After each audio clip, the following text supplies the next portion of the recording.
امت مسلمہ کو آنے والے چند دنوں میں ایک بہت بڑی خوشخبری مل سکتی ہے. Iran can be the part of Mecca defence pact. کل کی سٹیٹمنٹ ہے ایرانی ترجمان کی کہ ہمیں اس میں شمولیت کی دعوت آ چکی ہے اور ہم اس پہ غور و فکر کر رہے ہیں. اور میں سمجھتا ہوں کہ 3-4 دن پہلے جو میں نے اپنے ویلاگ میں اور چند پوڈ کاسٹ اور تقریروں میں ذکر کیا تھا کہ اٹس دا ہائی ٹائم کہ پاکستان ترکیہ سعودیہ ایک ہوئے. سعودیہ اور ترکیہ سوال ہی پیدا نہیں ہوتا تھا کہ ایک ہو سکیں آٹومن امپائر کے ڈاؤن فال کے بعد، لیکن Pakistan played its vital role اور ان کو ایک پیج پہ لے کے آیا. Now Pakistan and Turkiye can play the role کہ وہ سعودیہ اور ایران کے اندر جو ایک کولڈ وار ہے یا ایک رفٹ ہے اور جو کیا کہتے ہیں مسلکی اختلافات ہیں اس کو بالکل ختم کیا جا سکتا ہے. اور اگر سنسیریٹیز کے ساتھ دونوں یہ برادر مسلم ممالک پاکستان اور ترکیہ رول پلے کریں. اور الحمدللہ اب یہ نہیں پتا کہ دعوت کس ملک کی جانب سے آئی ہے، لیکن یہ ہے کہ ایران کو دعوت مل چکی ہے. اور it is not possible, it's impossible کہ سعودیہ کا کانسنٹ اس میں شامل نہ ہو. بالکل شامل تھا، وہ بھی چاہتے ہیں. اور اس کا آگے جو مجھے نظر آ رہا ہے وہ یہ ہے کہ اس وقت ترک جو وہاں پر اپنی ایئر بیسز قائم کرنا چاہ رہے تھے شام کے اندر، ان کو تباہ کر دیا، ان کے رن ویز کو تباہ کر دیا نیتن یاہو کی فوجوں نے.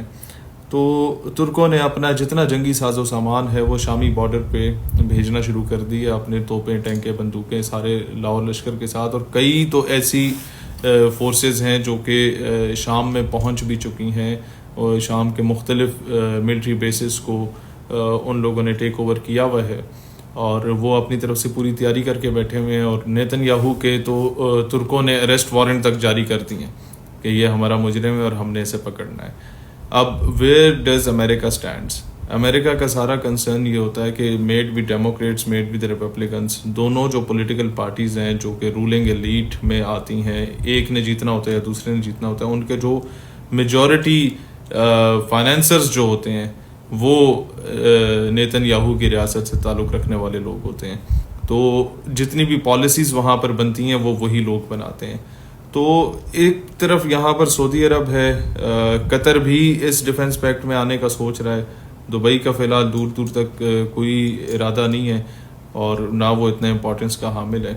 لیکن یہ جو دو اسلامی ممالک ہیں، ایک نے 600 ارب اور ایک نے 1200 ارب ڈالر، بلکہ ایک سعودیہ نے تو 1000 ارب ڈالر تحفتاً دے دیے تھے ٹرمپ کو اور دوسرے نے 1200 ارب ڈالر دیے تھے، ساتھ ایک جہاز بھی دے دیا تھا.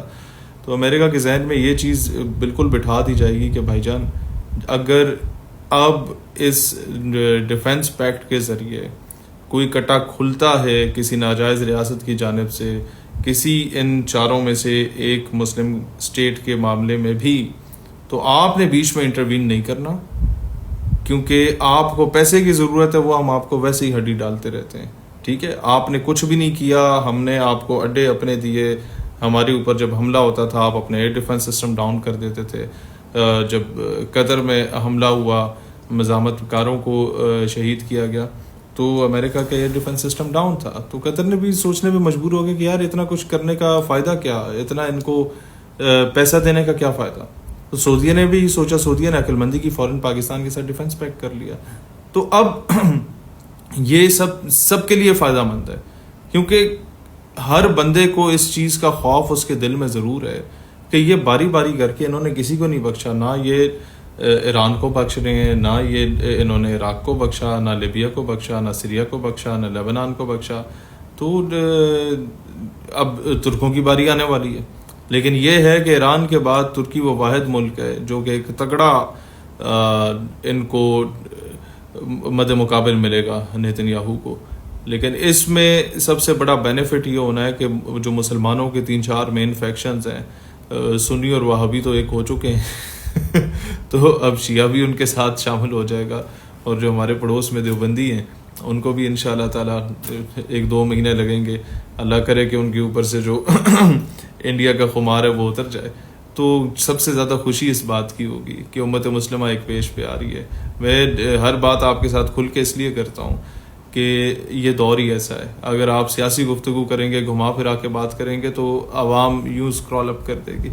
تو میں یہی چاہتا ہوں یہ ہمارا بچپن سے خواب تھا کہ امت مسلمہ ایک پیج پہ ہو، ایک ہو مسلم حرم کی پاسبانی کے لیے، نیل کے ساحل سے لے کے تا بخا کے کاشگر.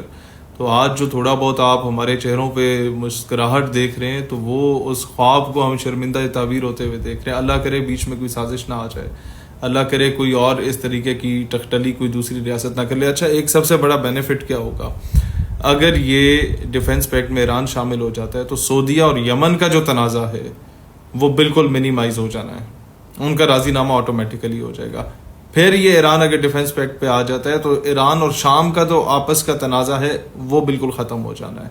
تو اس سے بہت زیادہ جو گنجل بنا ہوا ہے نا امت کے اندر، رفٹس بنی ہوئی ہیں، وہ ساری ختم ہو جانی ہیں. اور اس کے بعد سب سے بڑا بینیفٹ یہ ہوگا کہ ماضی میں جب سے ہم پیدا ہوئے ہیں، 31 سال میری عمر ہے، ہم یہی دیکھتے ہیں کہ ہمارے سارے مسلم ممالک جو ہیں وہ کسی نہ کسی کے پراکسی کے طور پہ کام کر رہے تھے. کوئی کس کے لیے کام کر رہا ہے، کوئی کس کے لیے کام کر رہا ہے، اور آپس میں ایک دوسرے سے لڑی جا رہے ہیں. یہ چیز ختم ہو جائے گی. اب ہم سارے اپنے لیے کام کریں گے، ایک دوسرے کے لیے کام کریں گے. تو اللہ کرے یہ اتفاق، یہ اتحاد بڑھتا رہے. Thank you. پاکستان پائندہ باد.